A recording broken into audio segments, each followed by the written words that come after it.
Assalamualaikum warahmatullahi wabarakatuh.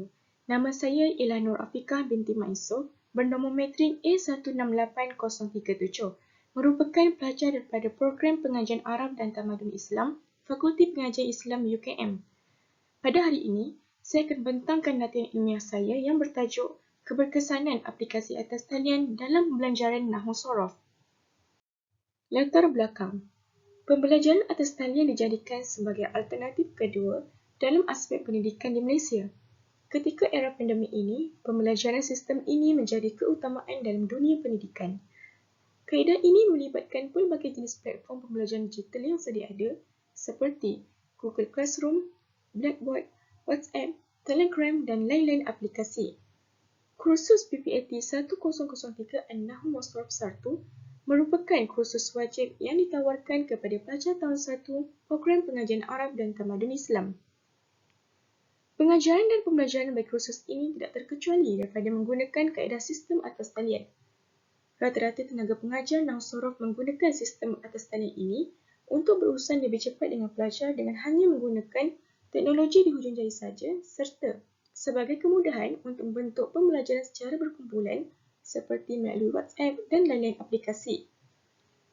Bahan bacaan Nahwu Sorof juga secara tidak langsung dapat disampaikan dalam pelbagai cara dan menarik antaranya termasuklah melalui grafik visual, animasi, perkataan, video dan audio. Dengan itu, para pelajar akan merasa lebih tertarik dan bersemangat untuk belajar walaupun tidak bersemuka dengan guru mereka. Pernyataan masalah. Menurut Muhammad Nur Hadi dan Zurina Tahir 2017 mengatakan bahawa kaedah tradisional kurang sesuai digunakan dalam dunia pendidikan moden pada masa kini kerana ia lebih banyak bergantung kepada whiteboard dan buku semata-mata. Juga ia berpotensi memberi implikasi yang kurang merangsangkan terhadap perkembangan pembelajaran pelajar dalam memahami subjek ini. Kaedah pelajaran atas talian menurut mereka dikatakan lebih sesuai serta seiring dengan zaman serba canggih ini kerana ia lebih mudah untuk diakses oleh pelajar, tidak kira sama ada di dalam atau luar bilik kuliah dengan hanya menggunakan aplikasi atau rantaian atas talian yang telah disediakan. Ia juga berupaya mewujudkan suasana pembelajaran dan penghayatan pelajar yang lebih berkesan dan menyeronokkan. Menurut Said Lamsah dan Muhammad Yusuf 2020 pula mengatakan bahawa sistem atas talian ini sememangnya dapat membantu tenaga pengajar, terutama bagi subjek ini, untuk menyediakan kaedah pengajaran Nahwu Sorof yang lebih efektif dan inovatif di samping meningkatkan kualiti pembelajaran yang ada. Objektif kajian yang pertama adalah bagi menjelaskan kaedah pembelajaran segerak dan tidak segerak yang digunakan bagi pembelajaran atas talian di UKM. Objektif kedua pula adalah bagi menganalisis aplikasi atas talian yang digunakan dalam pembelajaran Nahwu Sorof bagi pelajar tahun 1 Program Pengajian Arab dan Tamadun Islam. Objektif yang ketiga pula adalah bagi mengukur tahap keberkesanan aplikasi atas talian yang digunakan dalam pembelajaran Nahwu Sorof bagi pelajar tahun 1 Program Pengajian Arab dan Tamadun Islam. Metodologi kajian. Bagi reka bentuk kajian, kajian ini adalah berdasarkan gabungan daripada kaedah kualitatif dan kuantitatif.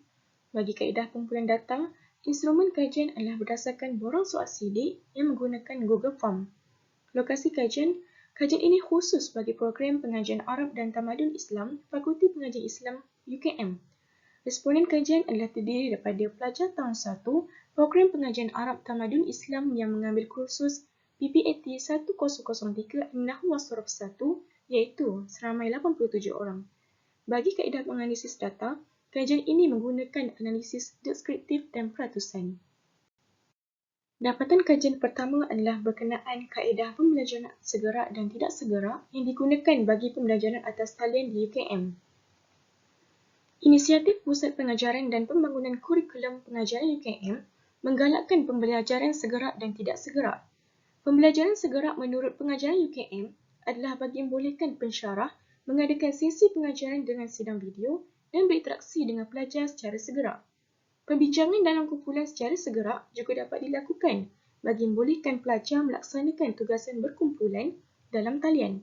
Manakala, pembelajaran tidak segerak pula adalah bagi membolehkan pelajar mengakses bahan, aktiviti dan tugasan pembelajaran secara tidak segerak pada bila-bila masa. Microsoft Teams merupakan pelantar rasmi bagi pembelajaran segerak di UKM. Manakala, UKM Folio merupakan pelantar rasmi bagi pembelajaran tidak segerak. Bagaimanapun, pengajaran UKM tidak menghalang jika pelantar lain digunakan untuk tujuan pengajaran dan pembelajaran. Pembelajaran kursus PPAT 1003 An-Nahwu wa Sarf 1 di Fakulti Pengajian Islam menggunakan aplikasi segerak Microsoft Teams dan Google Meet serta aplikasi tidak segerak seperti UKM Folio, WhatsApp dan Telegram. Dapatan kajian yang kedua adalah berkenaan aplikasi atas talian yang digunakan dalam pembelajaran Nahwu Sorof bagi pelajar tahun 1 Program Pengajian Arab dan Tamadun Islam.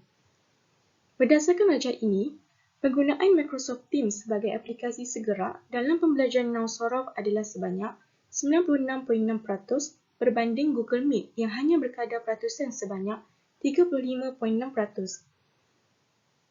Yang paling sedikit adalah penggunaan Mukjam, UKM Folio, Telegram dan WhatsApp.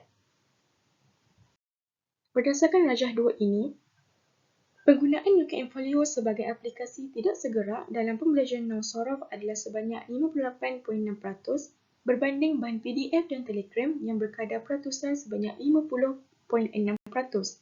Yang paling sedikit adalah penggunaan Facebook dan buku nota.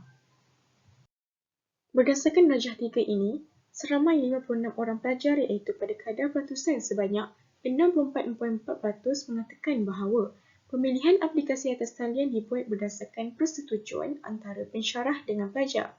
Manakala, 34.5% daripada pelajar pula mengatakan bahawa pemilihan aplikasi atas talian dilakukan mengikut pilihan pensyarah sendiri. Hanya seorang sahaja yang mengatakan pemilihan adalah berdasarkan pilihan majoriti pelajar. Berdasarkan rajah 4 ini, peratusan tertinggi menunjukkan 38% daripada responden menyatakan kurang pasti sama ada pembelajaran melalui aplikasi atas talian ini lebih menyeronokkan berbanding pelajaran bersemuka ataupun tidak. Manakala, kadar peratusan terendah pula menunjukkan sebanyak 8% daripada responden mengatakan sangat setuju. Kemudian, kadar peratusan tertinggi menunjukkan pelajar setuju dengan keberkesanan aplikasi atas talian ini dalam menjadikan mereka lebih berani dan yakin untuk menjawab dan bertanya soalan kepada pensyarah sewaktu sesi pelajaran berlangsung, iaitu pada kadar sebanyak 36%. Hanya 9% sahaja yang memilih sangat tidak setuju. Berdasarkan pandangan pelajar terhadap kelebihan aplikasi atas talian ini, 86% daripada mereka bersetuju bahawa aplikasi atas talian ini memudahkan pelajar untuk mengakses bahan bacaan pembelajaran Nahwu Sorof yang telah dibekalkan oleh pensyarah mereka. Seterusnya, sebanyak 85% daripada mereka bersetuju bahawa aplikasi atas talian ini berfungsi sebagai medium perkongsian maklumat pembelajaran Nahwu Sorof yang berkesan. Kemudian, 83% daripada mereka bersetuju bahawa aplikasi atas talian ini juga membolehkan mereka menyuarakan pandangan atau persoalan berkaitan tajuk-tajuk Nahwu Sorof yang dipelajari.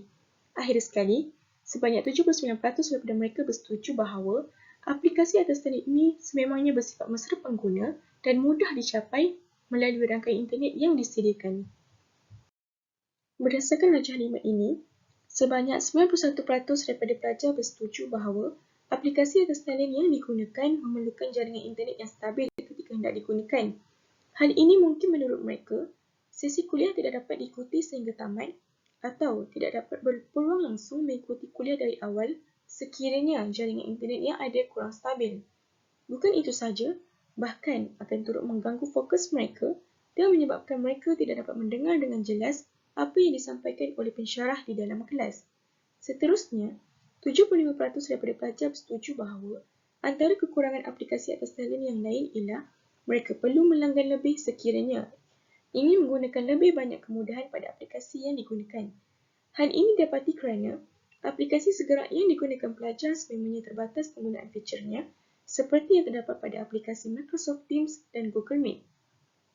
Pelajar perlu membuat bayaran bulanan atau tahunan berdasarkan jumlah yang ditetapkan bagi kedua-dua aplikasi tersebut jika hendak menggunakan fitur yang lebih menarik dan pelbagai.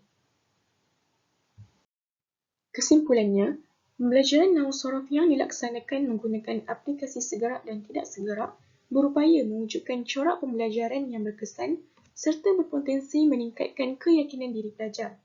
Kemudahan aplikasi yang ada dimanfaatkan sebaik mungkin mengikut kesesuaian gaya pembelajaran dan keperluan pelajar itu sendiri bagi mengurangkan risiko kelancaran pengajaran dan pembelajaran atas talian. Itu sahaja daripada saya. Sekian, terima kasih.